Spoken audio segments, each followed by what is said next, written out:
저는 대한민국이 그 소위 4대 강국이 끼어 있는 약소국가 입장에서 위기 요인과 기회 요인을 동시에 갖고 있다고 봅니다.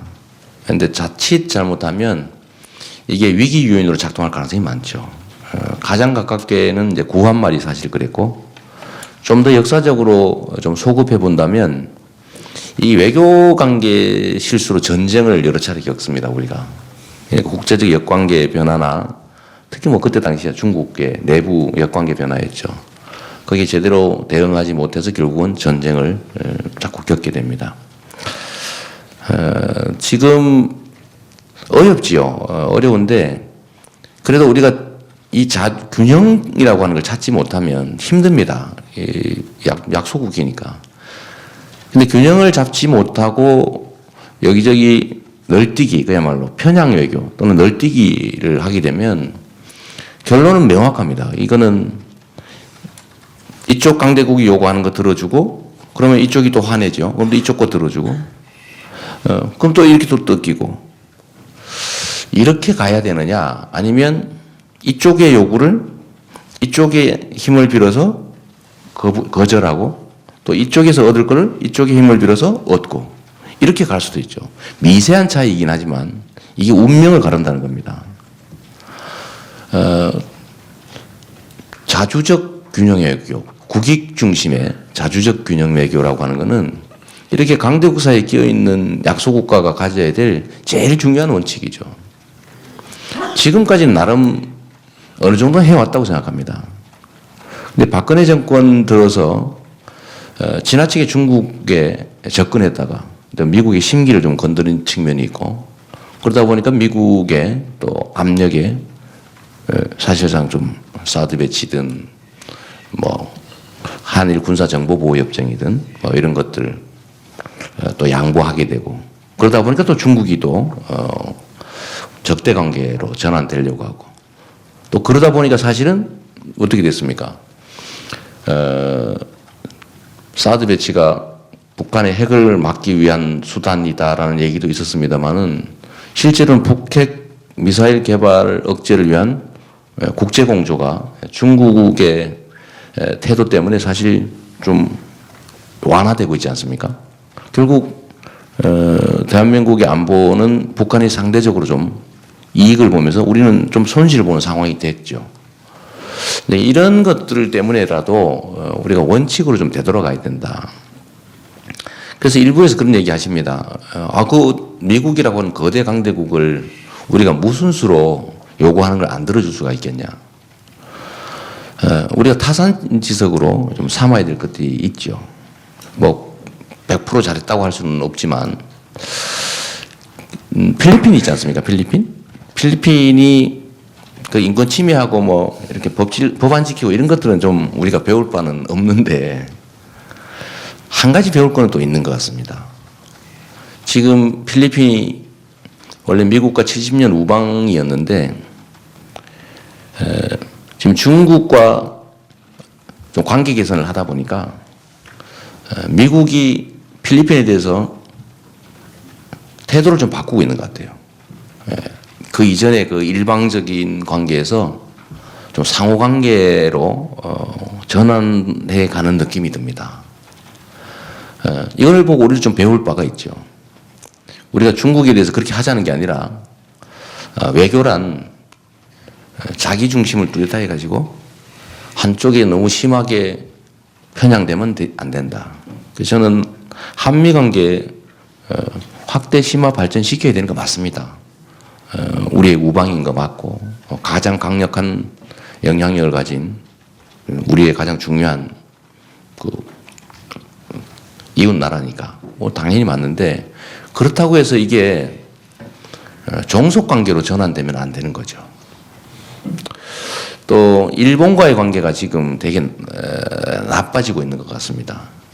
주로는 한미일 일종의 군사 동맹체를 통한 중국 봉쇄, 대중 봉쇄라고 하는 이런 것 때문에 일본하고 한국과의 관계를 개선할 필요가 있고, 그러다 보니까 군사정보 보호협정까지 체결하게 됐는데, 이게 또 한일 관계에서 심각한 문제라고 저는 생각해요. 뭐 시간이 너무 많지 않은 것 여기 뭐 여기서 마치겠습니다. 예, 포괄적으로 말씀을 해주셨는데 네. 구체적으로 네. 여쭤보겠습니다. 북한이 12일 날 네. 북극성 2형 미사일을 고각으로 발사를 했습니다. 이 미사일이 마 10 이상으로 낙하를 네. 하기 때문에 사실 요격하기 힘들다고 합니다. 그래서 이제 국민들의 안보 불안이 확산되고 네. 사드 배치의 당위성 이런 것이 좀 확산이 되고 있습니다. 네.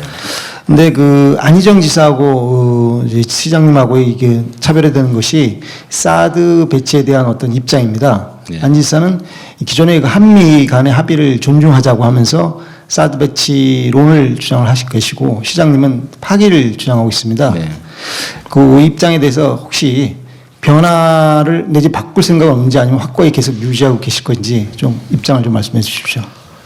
사드 배치는 사드는 사실 인구의 절반이 사는 수도권을 전혀 커버하지 못하는 건 누구나 아는 사실이고요.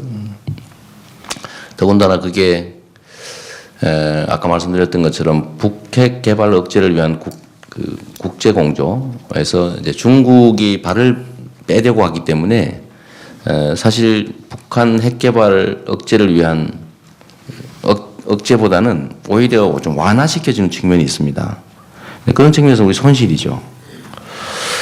또 예를 들면 이게 대한민국의 안보의 근본적인 대책이냐 아니면 더하기 빼기 해봤을 때 종합적으로는 손실이냐라는 걸 생각해 봐야 되는데 저는 손실 요소가 더 많다고 보는 겁니다.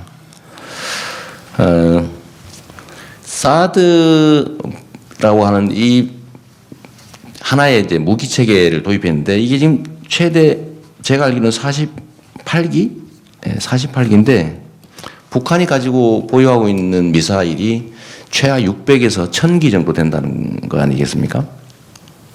이게 100% 다 맞춘다고 한들 진짜 대책이 되겠냐? 그런 거 하나 하고요. 또 한 가지는 우리가 급할수록 돌아가라고 했다고 진짜 안보는 평화체제를 구축하는 겁니다. 평화체제 구축이 되지 않은 상태에서 끊임없이 군비 경쟁을 하게 되면 결국 우리는 북한이 핵 개발을 하게 되고 핵 개발을 하면 우리도 거기다 뭔가 대응책을 또 강구해야 되고 끊임없이 긴장, 대결 격화될 텐데 이게 과연 이 방향으로 가는 게 바람직한지에 대해서 근본적인 좀 생각을 해봐야 될 것 같아요. 그래서 저는 좀 한반도에 기본적으로 평화체제를 구축하기 위한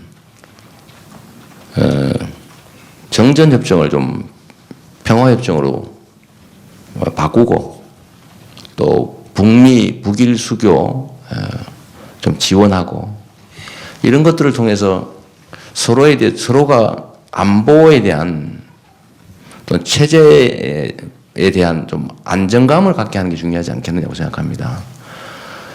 그런데 지금은 모든 대화 채널을 끊고 오로지 제재 압박 일변도로 계속 가다 보니까 결국 막판에 뭐가 나오겠습니까? 결국은 무력 충돌밖에 안 나올 겁니다. 그래서 저는 좀 길을 좀 바꾸자. 제재 압박도 좀 필요하지만 거기에다 좀 더하기 위해서 서로 말은 해봐야 되지 않느냐. 좀 길을 한번 찾아봐야 되지 않느냐. 그냥 새로운 길, 대화와 협상이라고 하는 길은 완전 봉쇄하고 그냥 오로지 제재 압박 일변도로 가다가 무력 충돌이라도 발생하면 우리가 뭐 강력한 국방력으로 뭐 이겨야 되겠죠. 근데 이기는 게 무슨 의미가 있습니까? 저는 아무리 비싸고 좀 더럽더라도 평화가 이긴 전쟁보다 낫다고 생각하는 사람이죠.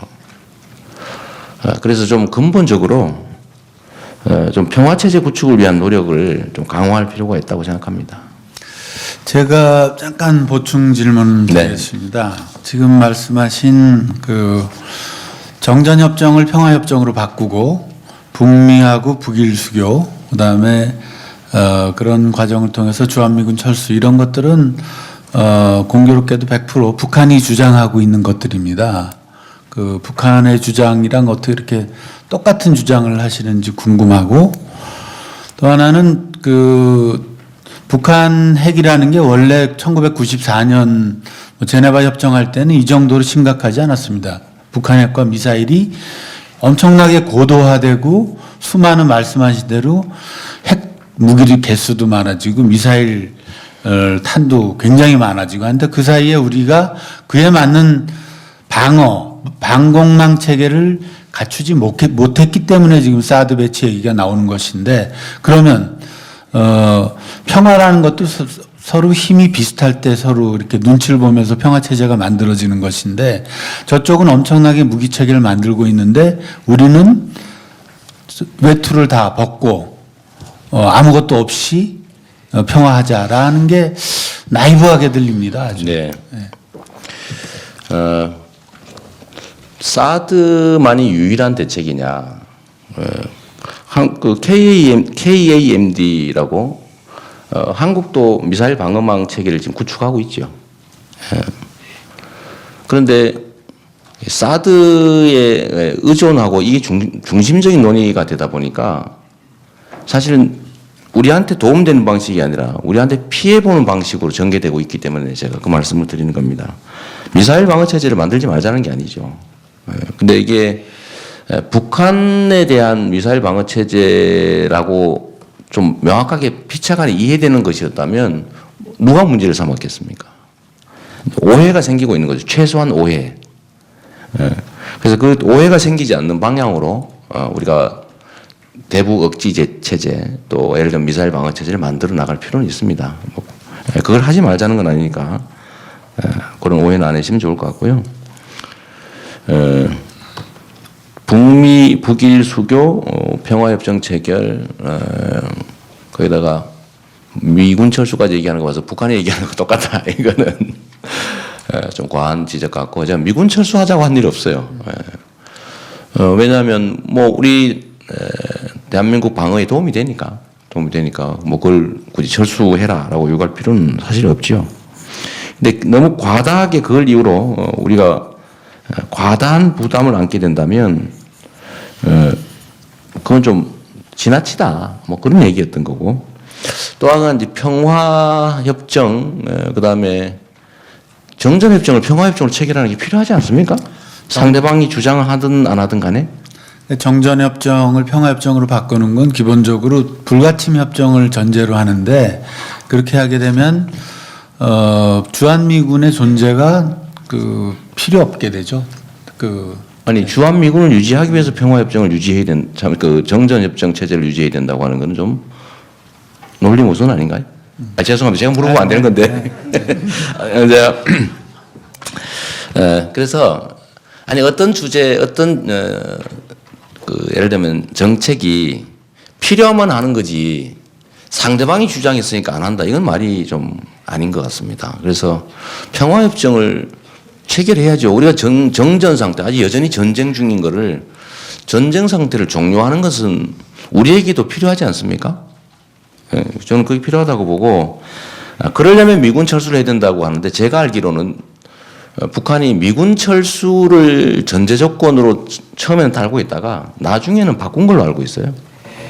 그러니까 평화협정을 하면 미군을 당연히 철수해야 된다, 뭐 저도 거기에 동의하지도 않고, 뭐 그렇게 당연히 뭐 인과관계 있는 얘기는 아닌 것 같습니다. 그다음에 북미 북일 수교를 통해서 적대성을 좀 완화해 주면 우리 한반도의 평화 체제도 좀 구축될 수 있고, 또 우리가 결국 장기적으로는 남북 간의 경제 협력이나 또는 또 평화 체제 구축을 통해서 전쟁도 막고 경제적 기회도 없고, 또 가능하면 장기적으로 통일을 해야 되는데 거기에 도움이 되지 않습니까? 도움되면 하면 되죠. 상대가 주장했으니까 하지 말자는 저는 그렇게 안 했으면 좋겠다는 생각입니다. 이 시장께서 네. 그 평화체제 구축을 이제 강조하신 거는 그 김대중 정부의 대북 햇볕 정책을 개선하겠다고 말씀하신 거하고 네. 같은 뜻으로 들립니다. 네. 하지만 과거에 김대중 노무현 정부 모두 햇볕 정책으로 북한의 핵 개발을 저지하는 데 실패했고요. 사흘 전 김정남 암살에서 보듯이 북한은 여전히 예측 불허의 행동을 계속하고 있습니다. 네. 이런 사람들을 상대로 해서 대화와 신뢰 회복이라는 것이 과연 가능하겠습니까? 대화와 협상만 하자는 게 아니고 수단은 다양할수록 좋은 거죠. 제재 압박이라고 하는 것들을 소위 강경정책 일변도의 이 정책이 실제로 효과가 있었는지를 한번 되돌아볼 필요가 있습니다. 그냥 예측 불가이고 다루기 어려운 상대인 거 분명하죠, 북한이. 쉬우면 이런 고민 우리가 안 해도 되겠죠, 그죠? 어렵습니다. 어려운데 그 예측 불가능하고 돌발적이고 돌출적이고 이런 체제의 이 북한을 다루는데 그러면 지금까지 10년 동안 했던 이 제재 압박 일변도 정책이 그럼 유효했느냐? 지금 아까 말씀하셨지만 초기에는 노무현 정부 때는 핵실험 한 번 했죠. 근데 이명박 박근혜 정부 들어와서 4번 했습니다. 4번. 4번 했는데 속도가 빨라지고 있지 않습니까? 물론 이제 그때 한 번이니까 뭐 속도도 없겠지만 전체적으로 보면 지금까지 했던 정책이 그렇게 유효하지 않았던 걸로 최종 결론은 나는 것 같아요. 그러면 수단을 좀 다양화할 필요가 있지 않느냐.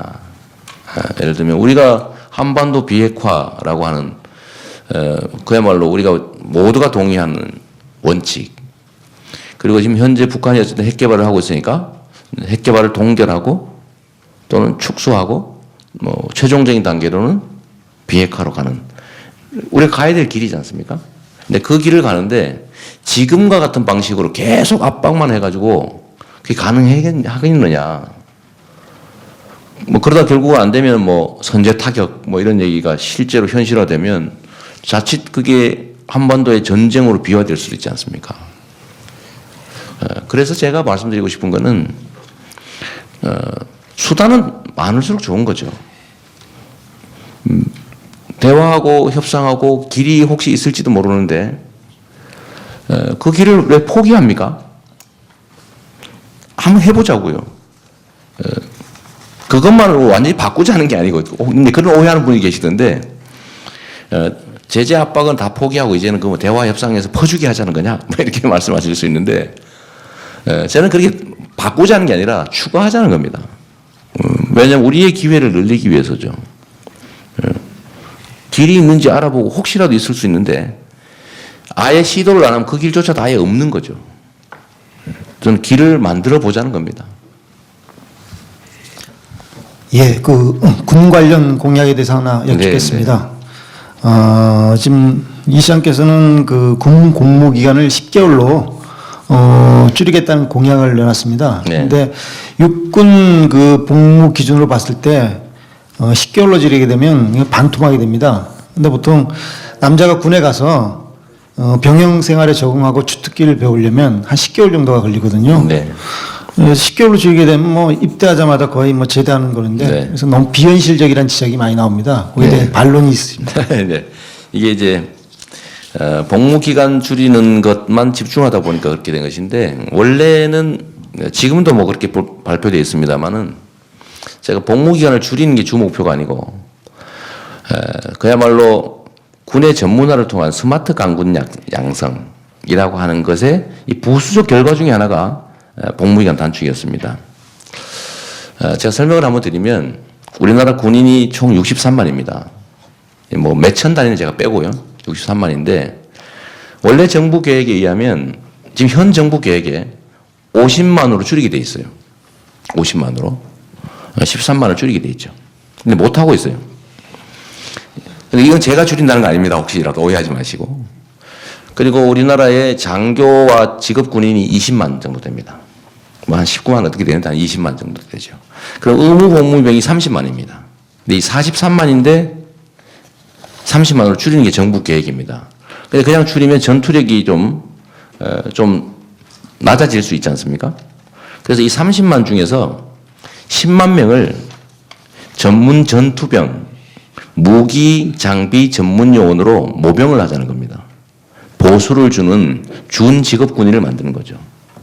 그래서 이 젊은이들로 하여금 모병으로 가거나 의무 복무하거나를 선택할 수 있게 해주자. 모병으로 가면 지금 하사관 초임이 한 200만 원 정도 되는데 월. 되게 그 정도 준다고 치더라도 10만 명을 전원하면 2조 5천억 정도가 되는데 이미 이제 병사들한테 주는 월급이 있고요. 이걸 이제 의무 복무병이 아니라 10만 명을 전문 전투병으로 바꿔주자는 거죠. 그래서 전투력이 좀 올라갈 수 있게. 그러면은 의무 복무해야 하는 사람이 20만으로 줄어들게 됩니다. 정부 계획에 의해서 13만이 줄어들게 되고, 그 다음에 모병 10만 명이 있으니까 의무 복무는 20만으로 줄죠. 그래서 의무 복무하는 사람이 43만에서 20만 줄게 되는 거예요. 그러면 이거를 우리가 어떻게 할 거냐? 군에 가는 사람을 줄일 것이냐? 그럼 복무 기간을 줄일 것이냐? 이건 선택해 봐야 되는데 이게 국민 개병제라고 하는 입장에서 있잖아요. 국방의 의무는 다 이행을 해야지 가는 사람을 줄이는 건 바람직하지 않은 것 같아요. 제가 보기에는. 그래서 복무 기간을 줄이고 다 군대를 가게 한다면 복무 기간은 자연스럽게 줄어들 수밖에 없죠. 근데 여기에 대한 반론으로 아까 말씀하셨던 대로 뭐 좀 배울 만하면 이제 집에 가지 않냐라는 얘기인데 요즘 현대전은 무기와 장비로 하는 거지 병사 숫자로 하는 게 아닙니다.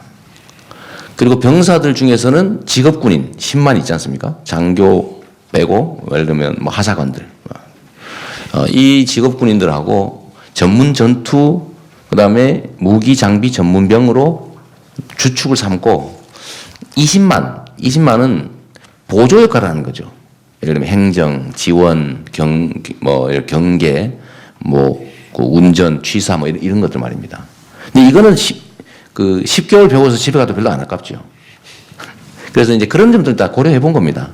그래서 통상적인 전투병이 10개월하고 집에 가는 건 문제가 있죠. 그거를 전문 전투병으로 좀 바꾸고 무기 장비 전문 요원으로 제가 이걸 왜 이 생각을 했냐면 제가 이 군부대의 지휘관들하고 몇 번 얘기를 해봤는데 특히 이 뭐 포병이니 뭐 이런 장비 다루는 쪽 공군 뭐 이런 데 얘기를 들어보니까 고장을 자꾸 낸대요. 신인병들이 와가지고 그 엄청 막 수백억씩 하는 장비인데 그런데 그 말을 하는 거죠. 맨날 고장 내다가 이제 고장 안 내고 제대로 운영할 만하면 집에 간다는 거예요.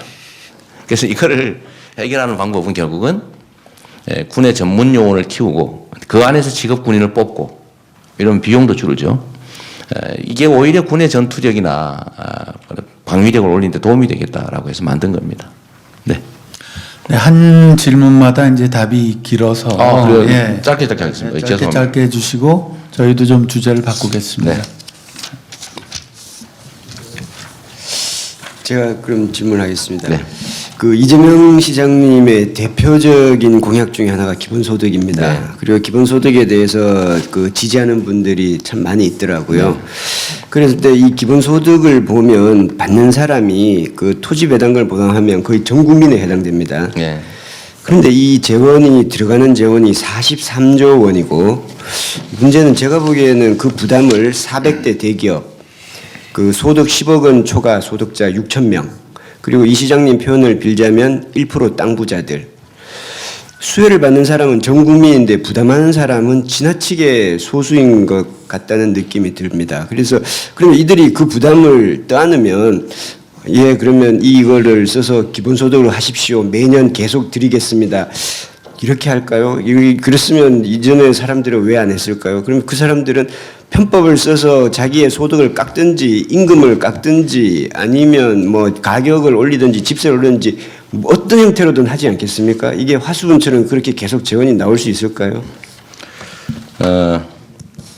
이거 좀 구분해 주시면 좋겠는데 저는 이제 기본소득은 2단계로 하려고 합니다. 첫 번째는 좀 어려운 국민들을 상대로 부분적으로 기본소득을 도입합니다. 첫째는 출산 보육 때문에 보육 교육 문제 때문에 출산을 하지 않습니다. 그래서 이게 지금 출산율을 올리는 게 우리나라의 가장 중요한 과제가 됐는데 그래서 보육비와 교육비를 지원한다는 측면에서 아동들 지원해야죠. 청년 어렵습니다. 노인 자꾸 자살하고 이러니까. 그다음에 장애인들, 농민 이렇게 하니까 2,800만 명이 나왔고 연간 100만 원 정도를 지급하다 보니까 28조 원 정도가 필요합니다. 그리고 이게 뭐 여러분들 생각은 분배 정책이라서 성장에 도움이 안 될 거라고 생각하는데 이게 바로 성장에 필요한 정책입니다. 특히 지역경제 활성화를 위해서 이 지급하는 기본소득은 해당 지역에서만 자기 사는 지역에서만 쓸 수 있도록 지역 상품권으로 지급하면 지역경제가 살게 되죠. 성남시가 실제로 좀 해봤는데 소액이지만 상당히 효과가 있었습니다. 재원은 어디서 나오느냐 하면 지금 우리나라 국가예산 400조고 매년 국가예산 증가분이 한 15조에서 18조씩 이렇게 증가합니다. 28조 원이면 총액 예산 기준으로 한 7% 정도 해당이 되죠.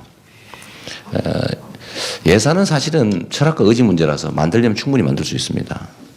투자 대비 효과를 따지더라도 지금까지 어디에 썼는지도 모르게 쓰는 것보다는 국민들한테 직접 가처분 소득을 늘려주게 되면 국민들도 살기 좋아지고 그리고 경제도 활성화되겠죠. 그래서 일단 이거는 법인세 올려서 충당되는 건 아닙니다. 왜냐하면 이게 저는 조세 저항이라고 하는 것이 있고 법인세 올리는 게 실제로 실행이 안 되면 이 공약을 이행을 할 수가 없지 않습니까? 저는 약속을 한번 지켜야 된다라고 하는 사람이어서 그래서 제가 시장할 때도 공약 이행률이 96%거든요. 그래서 이거는 예산 조정을 통해서 7%를 통해서 조달할 거니까 재원 걱정 안 하셔도 됩니다. 두 번째는 국토보유세 신설을 통한 기본소득은 이건 전 국민을 상대로 진정한 의미의 기본소득인데 액수는 매우 작지요. 연 30만 원 정도로 한번 시작해 보려고 하는 겁니다. 여러분들은 자동차를 가지고 계십니다. 자동차를 가지고 있는 대신에 자동차 가격의 2%의 보유세를 내고 있어요. 그게 자동차세죠. 그런데 우리나라의 토지 자산이 6,500조 원쯤 됩니다. 토지. 근데 토지는 자동차와는 달리 우리 국민 모두의 것이죠. 그래서 토지 공개념이라고 하는 게 있는 겁니다. 그런데 6,500조 자산에 대해서 내는 세금은 9조 원밖에 안 돼요. 현재 보유세, 부동산세니 뭐 재산세니. 그래서 이거를 15조 원 정도만 더 하자. 해봐야 24조 원이죠. 24조 원 해도 6,500조 자산 중에서 극히 정말 자동차세 몇 분의 1밖에 안 됩니다. 그래서 이거를 추가로 국토보유세 형태로 저희가 신설을 하는데 이게 전 국민한테 그대로 환급할 것이어서 조세 저항은 매우 약할 거라는 거죠. 세금을 거다가 딴 데 막 써버리니까 국민들이 동의를 안 하는데 이 국토보유세는 100% 기본소득으로 전 국민한테 되돌려 줄 거라서 조세 저항은 매우 없을 겁니다. 적을 겁니다. 실제로는 95% 정도는 자기가 낸 것보다 더 받게 돼요. 그런데 뭐 그게 엄청나게 많으냐? 많지 않아요. 이 3인 가족 해봐야 90만 원이고 지금 이미 뭐 토지분 재산세 내고 있는 게 있으니까 거기다 좀 더 내는 거죠. 그래서 요 국토보유세는 한번 해보는 겁니다. 15조 원 해봐야 실제로 뭐 국민 1인당 30만 원 크지 않죠. 그런데 그게 100% 자기가 낸 걸 다 돌려받기 때문에 이거 괜찮구나. 특히 우리나라가 이 자산 불균형이 심각합니다. 상위 10%가 66%의 자산을 가지고 있어요. 대한민국 재산에. 네, 좀 짧게. 네. 그리고 국민 50%가 2% 가지고 나눠 갖고 있거든요. 그러니까 이런 자산 불균형을 해소하는 것도 우리 국가적 과제이기 때문에 극히 일부 자산 불균형 해소책으로 한번 설계해 봤습니다. 예, 뭐 납득은 안 됩니다만은. 납득이 안 돼요. 네, 나도 실패했네. 또 다른 질문 드리겠습니다. 그 성남시가 작년에 가장 먼저 청년 배당 실시하셨습니다. 그런데 그 성남은 부자 도시입니다. 네. 성남 같은 부자 도시는 게 가능하겠지만 네. 주변에 가난한 시골에 사는 청년들은 아마 상대적 박탈감을 더 크게 느꼈을 것 같습니다. 만약에 대통령이 되신다면 사는 곳에 따라 가지고 복지 수준의 차이가 나는 이런 문제점들을 어떻게 대처하시겠습니까? 성남시가 부자라서 청년 배당을 하고 있을 것이다는 오해입니다. 제가 분명히 말씀드리면 혹시 지금이라도 인터넷에 한번 쳐보시면 1인당 집행되는 예산은 성남시가 더 적습니다. 왜 그러냐면 성남 시민들이 세금을 많이 냅니다. 땅값이 비싸기 때문에 정부 지원이 없어요 대신에. 예산 자율성은 크지만 정부 지원분까지 합치면 다른 도시보다는 성남이 더 적습니다. 그건 이제 분명히 드릴 수 있고요. 그 다음에 이 성남시가 하고 있는 각종 복지 정책이 엄청난 많은 돈이 든 게 아니라 1인당 한 8, 9만 원 정도에 불과하기 때문에 뭐 산후조리니 교육 지원이니 보육 지원이니 뭐 다 해도 청년 배당 뭐 다 해도요. 이걸 전국에 확대하는데 드는 돈은 4조 원밖에 안 됩니다. 10만 원이라고 해도 5조 원이죠. 국가 예산의 1% 남짓이라는 겁니다. 이건 결국 마음 문제라는 말씀드립니다. 전국적으로 복지 정책이 차등이 되기 않게 해야 되지 않느냐? 맞습니다. 그래서 성남시에서 하고 있는 각종 복지 정책들을 다 확대하는데도 5조 원밖에 들지 않고 그걸로는 좀 부족하니까 저희가 추가로 좀 하려고 하는 각종 보육 지원, 노인 지원, 장애인 지원, 농어민 지원, 아동 지원이 사실 기본소득이죠. 하나로 묶은 겁니다. 지원 정책을.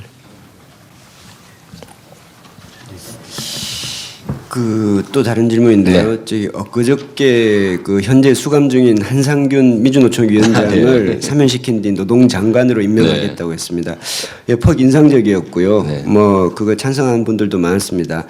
그런데 이전까지는 그런 이야기를 한 적이 없었어요.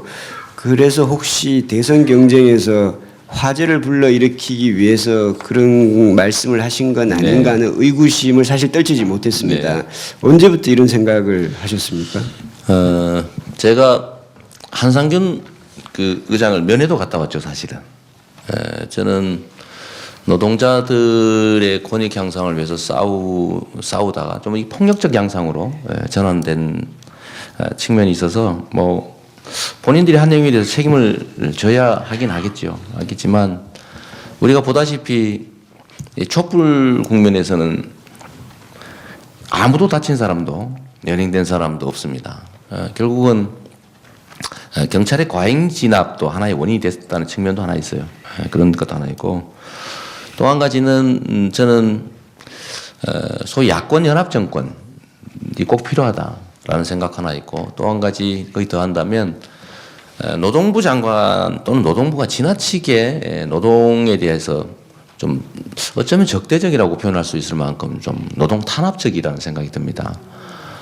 저는 뉴딜 성장 정책이라고 이름 붙였습니다만은 노동소득 분배율이 지나치게 지금 떨어지고 있어서 약 10% 가까이 10% 가까이 떨어졌습니다. 그러다 보니까 국민들의 가처분 소득이 줄어들어서 경기 침체가 왔는데 노동자 보호 또는 노동권 강화를 통해서 노동의 몫을 늘려야 된다. 이 노동이라고 하는 게 여러분들 들으면 혹시 빨갱이 생각할지도 모르겠는데 그게 아니라 사실 국민 가계소득이죠. 기업, 가계, 정부 중에서 이 가계소득 몫을 늘려야 되는데 사실은 우리나라가 너무 지나치게 노동자들에 대해서 좀 적대적 태도를 취하다 보니까 노동의 몫이 지나치게 빠르게 줄어들고 있습니다. 그런 면에서 저는 노동부 장관은 최소한 노동자들을 보호할 의지와 좀 철학을 가진 사람을 하면 좋겠다는 생각을 했고 그중에 상징적인 인물로 제가 한번 지적해 본 거죠. 그 한상균을 석방하라 이런 건 뭐 촛불 집회에서도 많이 나오는 구호니까 뭐 그렇다 해도 그분은 어쨌든 법의 테두리를 벗어나서 굉장한 불법 투쟁을 벌이신 분입니다. 그런 분을 장관을 시키겠다? 예를 들어서 중국 같은 경우도 뭐 홍위병들 많았지만 홍위병을 그 투사들을 중용하거나 그러지는 않습니다. 예를 들어 프랑스 68혁명도 혁명에 앞선 사람들은 대체로는 뭐 무슨 정부기관에 그러니까 그런 어떤 지도력, 리더십이 투사적 리더십하고 그런 정부적 리더십이 다른데 어떻게 장관을 시키겠다는 발상은 참신하지만 좀 위험하게 들립니다. 네. 지금 정치인들 중에 보면 불법 정치 자금을 받거나 또는 온갖 지탄받을 범죄 행위를 하고도 사면을 받거나 아니면 세월 지났다는 이유로 정치 권력을 행사하는 사람 많습니다. 국민의 대표 역할을 하죠. 저는 그런 측면에서 보면 이분이 범죄 행위로 기소돼서 재판받는 건 분명합니다만 아까 말씀드렸던 것처럼 저는 좀 과도하게 좀 취급받은 측면이 있다고 보는 게 하나 있습니다. 하나 있고 또 재벌 경영진들도 이렇게 보면 그 엄청난 그 범죄 행위 저지르고도 다 복귀해서 재벌 경영자로 일하고 있죠. 물론 이거 뭐 그 민간 영역이니까 그럴 수 있다고 말할 수 있을지 몰라도 그러나 그것도 수없이 많은 주주들도 있는 거고 그런데 그런 측면도 하나 있는 거다. 한번 죄를 지었으니까 영원히 공직에 그 취임하면 안 된다. 그건 좀 지나친 것 같아요. 금방 죄를 지었으니까 안 된다. 이건 아닌 것 같고요. 그 시기상 문제는 아닌 것 같습니다. 네.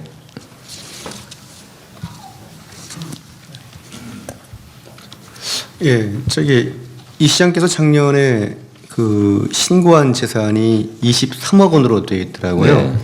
변호사 활동을 해 하셨고 자본주의 사회에서 재산이 많은 게 뭐 흠은 아닙니다만 네. 흑수저를 대변해 오신 이미지와는 좀 상충되는 게 아닌가 하는 느낌이 좀 들 수도 네. 있을 것 같은데 어떻게 생각하십니까? 보니까 많더라고요, 보니까.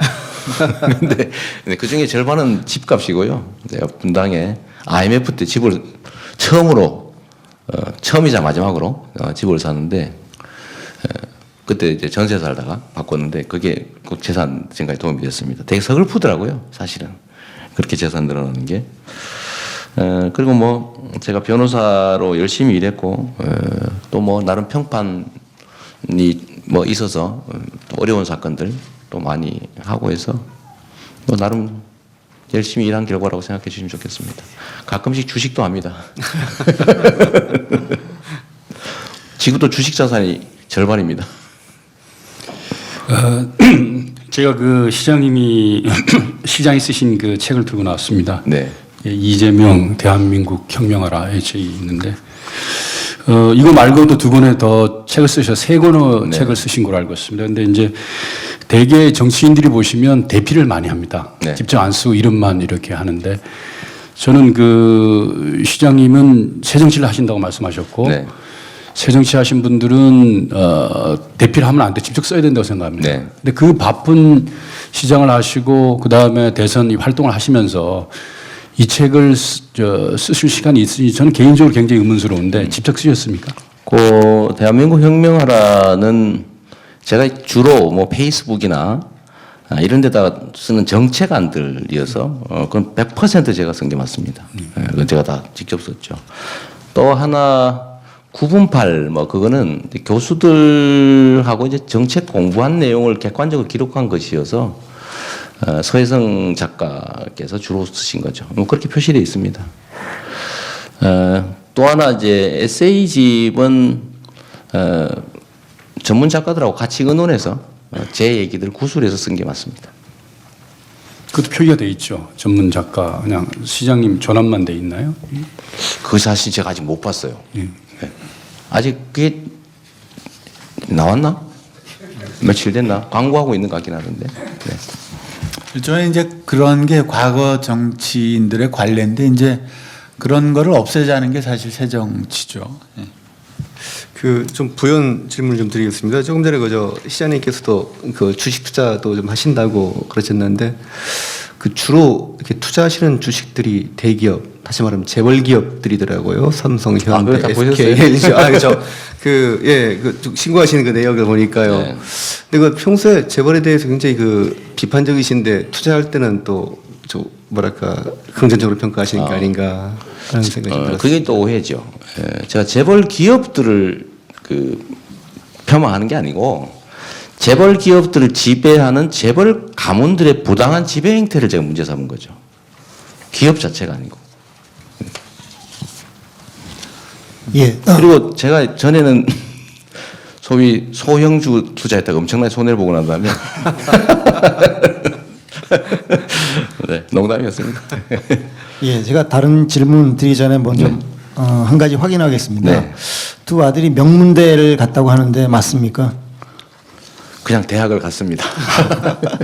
하여간 뭐 명문대를 갔다는 전제에서 네. 이럴 경우에는 이제 부모가 네. 보통 사교육을 세게 시켜가지고 네.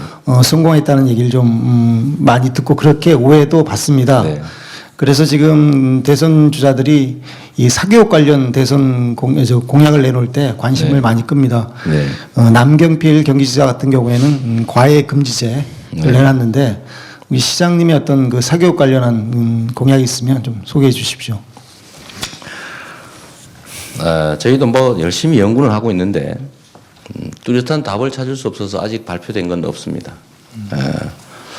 그리고 저는 이제 교육 문제의 자체 그 교육 문제를 해결하기 위한 그 자체의 정책이라고 하는 게 그렇게 참 쉽지가 않다는 생각이 들어요. 예를 들면 과도한 경쟁, 과도한 사교육, 대학 서열화의 진짜 뿌리는 기회가 줄어들었기 때문이거든요. 결국 저는 이게 경제, 산업, 고용 정책의 일종의 좀 연동돼 있다고 보기 때문에 그 문제를 그냥 놔두고 나서 교육 문제를 해결하겠다고 하는 것 자체가 대책이 좀 없어 보여요. 결국은 이 경쟁이 치열하게 생긴 거죠. 기회는 작고 여기를 통과해야 될 사람은 많은데 요거 통과하는 방식을 놓고 통과하기 위해서 엄청난 치열한 경쟁이 생기지 않습니까? 근데 이 치열한 경쟁의 원인 자체를 제거하지 않고 이 경쟁의 방식을 바꾼다고 해서 해결되지가 않겠더라.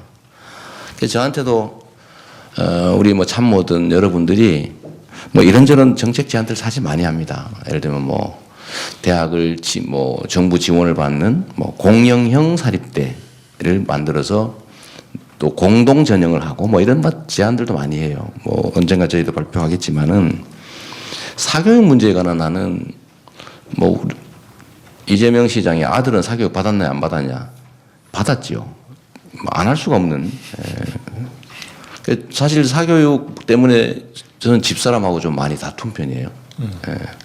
그렇게 해서 뭐 실제 실력이 늘겠느냐 오히려 좀 규격화해서 좀 나쁘다 뭐 이런 입장이면 뭐 제 아내는 물정 모르는 사람이라 그러고 많이 다투는데 이 가외를 금지하는 게 가능할지 국민적 가외가 가능할지 완전 가외를 금지하는 게 과연 바람직한지 솔직히 아직 잘 판단이 안 섭니다. 죄송합니다. 저는 아까도 말씀드렸지만 저는 말하면 지켜야 되는 사람이라서 말하고 못 지킬 것 같은 건 잘 말 안 하려고 하는 그런 점 좀 이해해 주시면 좋겠습니다.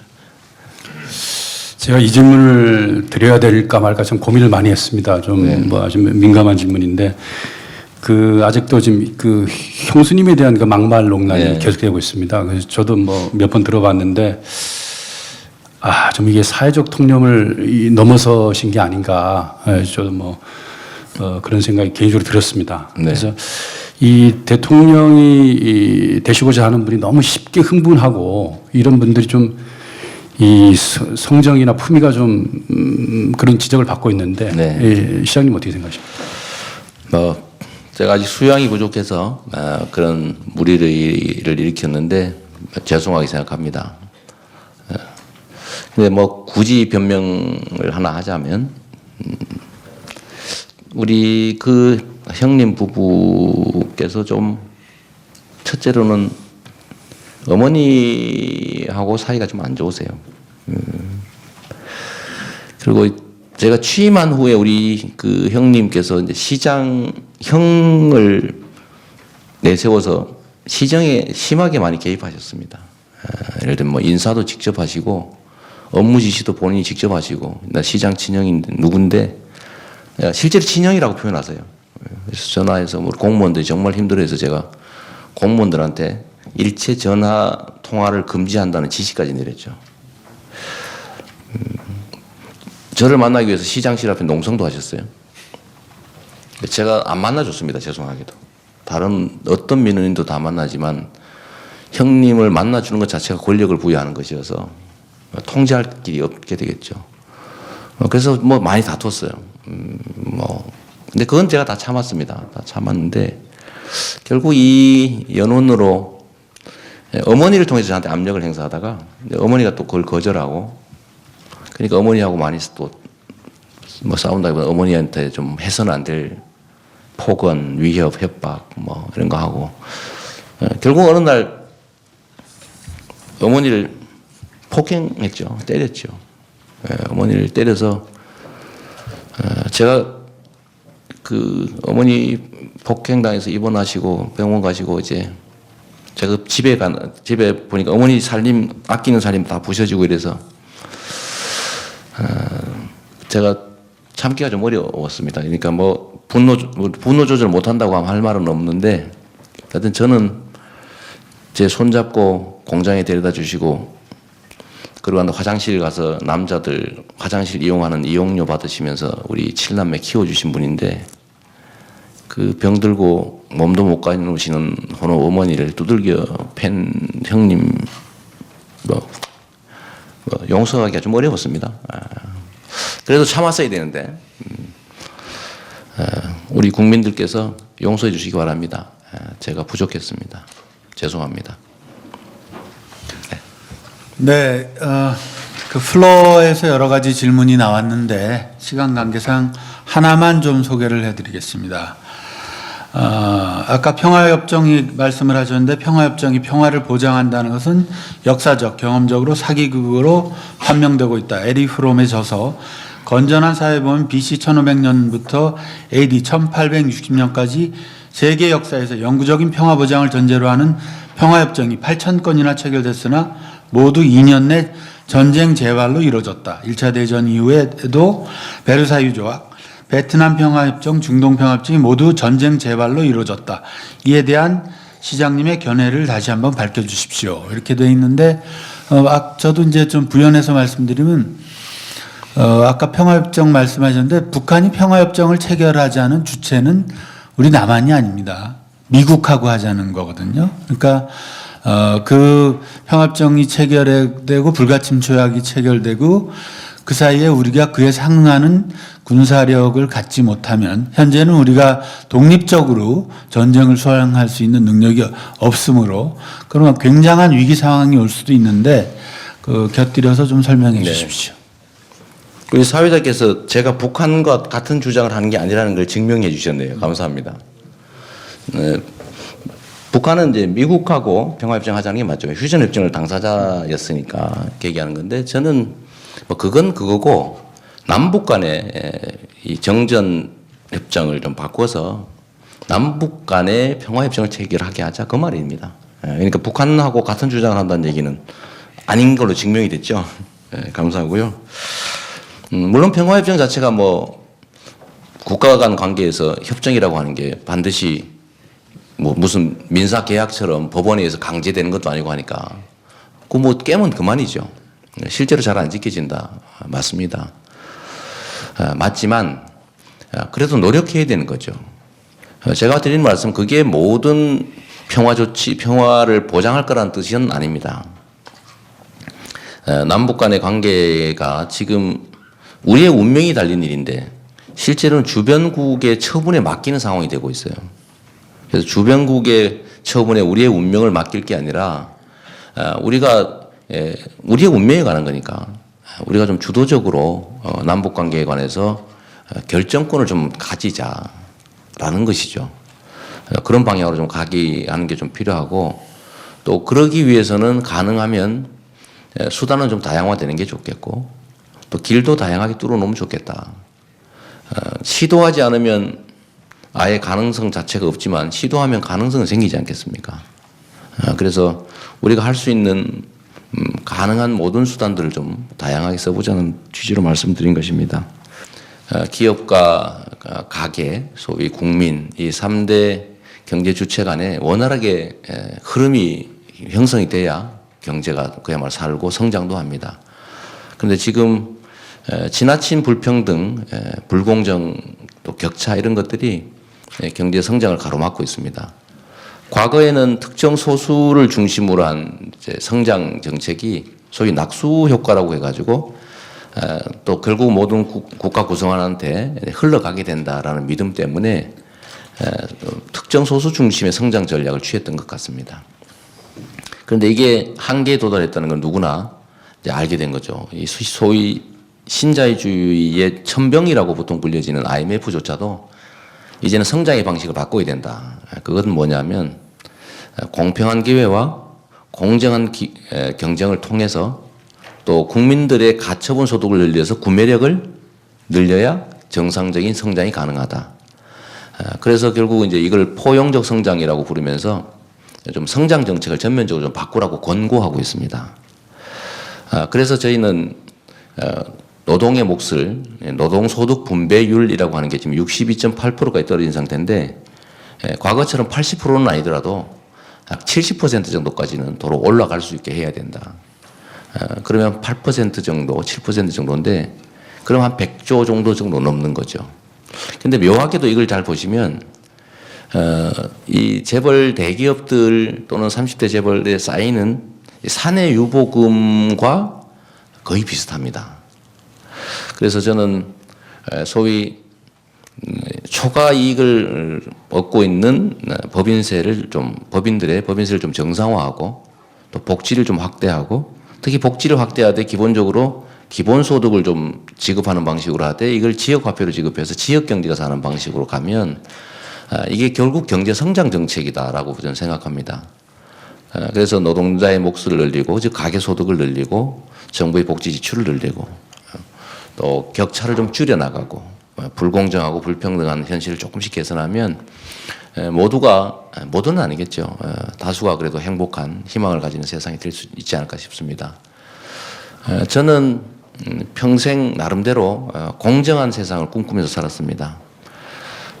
제가 겪었던 그 어린 시절의 참혹한 삶 자체가 저는 탈출했습니다만은 아직도 많은 사람들은 거기서 벗어나지 못하고 있지요. 그래서 판사, 검사보다는 인권 변호사가 제가 뭐 원하는 공정한 세상을 만드는데 더 크게 도움될 거라고 생각했고, 그래서 변호사로, 인권 변호사로, 또 시민 운동가로, 또 시장으로 최선을 다하고 지금 여기까지 왔습니다. 앞으로도 그러려고 합니다. 저는 공직을 그 자체 지위를 탐해서 시장이 된 일도 없고 지금도 마찬가지로 대통령 자리가 탐나서 대통령직에 도전하는 것도 아닙니다.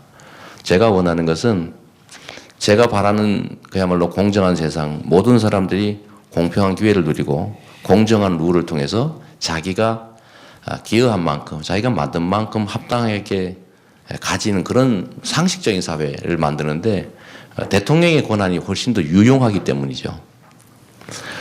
앞으로도 저는 원칙과 가치를 충실하게 좀 실행해 보려고 합니다. 제가 뭔가 지위를 얻기 위해서 그야말로 제 생각을 바꾸거나 제 입장을 바꾸지 않을 겁니다. 제가 가진 이 꿈, 이상과 비전 이런 것들을 우리 국민께서 인정해 주시면 저한테 역할을 주시겠죠. 주어진 역할에 따라서 제가 최선을 다할 겁니다. 그게 대통령이든 아니면 현재 시장이든 아니면 하나의 국민이든 제가 할 수 있는 일은 어디에서든지 얼마든지 있다고 보기 때문이죠. 오늘 이 자리 마련해 주신 우리 간훈클럽 회원 여러분 또 임원 여러분 진심으로 감사드립니다. 저 같은 사람이 이 간훈클럽 토론에 와서 이렇게 말씀드릴 수 있다는 것만 해도 저는 이미 성공했습니다. 엄청나게 많은 것을 얻었고 또 제가 경선에서 지든 뭐 대통령직을 얻지 못하는 결과가 되더라도 저는 실패라고 생각하지 않습니다.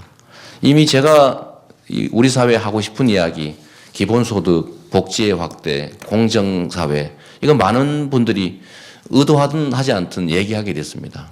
그리고 제가 가진 이 정책과 제가 가진 꿈 이런 것들도 결국 반영될 겁니다.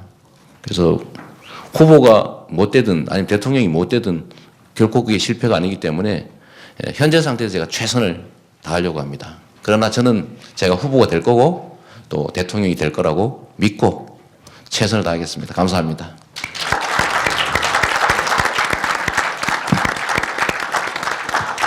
네, 시장님 그 장시간 고생하셨습니다. 이 방청석에서 들어주신 여러 그 외빈 여러분들도 곧 함께 고생하셨습니다. 이 시장님이 여러 가지 불편한 질문도 조금 있었는데 그거에 대해서도 잘 답변해 주셔서 고맙고요. 그다음에 이 시장님의 그 여러 가지 생각 중에 뭐 제가 혹은 여러분이 동의할 수 없는 생각들도 분명히 있을 것입니다. 다만 그런 생각들이 오랜 고민의 결과에서 나온 산물이다. 그리고 그 자신의 고민을 아주 잘 전달할 수 있는 능력을 갖고 있구나. 지금 그런 능력을 갖지 못하는 정치인들이 너무 많기 때문에 그래서 충분히 토론도 가능하신 분이구나라는 것을 다시 한번 확인하는 자리가 되었습니다. 이것으로 관훈 토론회를 마치도록 하겠습니다. 예, 관훈 토론의 관례에 따라서 이재명 성남시장님께 기념패를 드리겠습니다. 제가 기념패 내용을 읽어드리겠습니다. 기념패 이재명 성남시장 관훈클럽은 귀하를 초청 연사로 모신 가운데 유익한 대화와 토론의 시간을 가졌습니다. 귀하와 함께한 소중한 이 자리는 60년을 이어온 관훈클럽의 전통과 더불어 길이 기억될 것입니다. 2017년 2월 16일 관훈클럽 총무 박재균. 감사합니다.